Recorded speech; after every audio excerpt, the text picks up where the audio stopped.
This is a pint of ice cream. It has 310 calories and 38 grams of protein. Very little sugar too. 310 calories, 38 grams of protein, ice cream. I'm gonna show you how I make it. You're gonna see the final result. It's delicious. This is one of my go-tos nearly every day, and it helps me get to my goal of 150 grams of protein every single day. Did I mention it's delicious? Let's get into it. All right, we get it. No one's surprised. Fairlife is one of the greatest ways to make ice cream. Why? It's got a ton of protein, less sugar, low fat. I like 2%, makes it creamier. Pour 1 cup of Fairlife into your Ninja Creami cup. That's going to be enough for a full pint. Next up, we got monk fruit sweetener.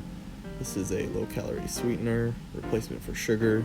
It doesn't have to be monk fruit. You can use stevia, but monk fruit is my favorite. And I usually just put a spoonful in and mix it into the milk. This is going to make your ice cream base sweeter, especially if you're not going to be using fruit to mix in.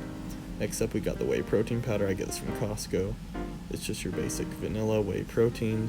One thing about it is it does make your ice cream a lot creamier, so it not only helps with the texture, but adds a ton of protein. So between the Fairlife and the protein powder, this is really where you're going to be getting about 40 grams of protein, and what really makes this macro friendly. The rest really is just to make it enjoyable, because protein powder in milk is disgusting. Well, it turns out if you freeze it, add monk fruit and Crystal Light, it's going to give it that lemon flavor. So you're going to have like a lemon vanilla flavor. You can also add vanilla extract as well. I didn't in this one. I don't think it's necessary, but the Crystal Light is a good hint of lemon. And then I added strawberries. So this is after I froze it for 24 hours.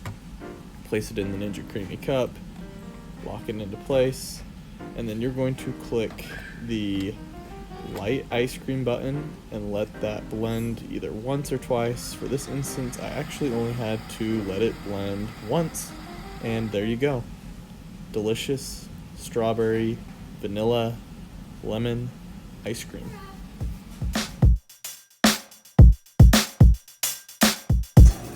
This is unreal. Look at that.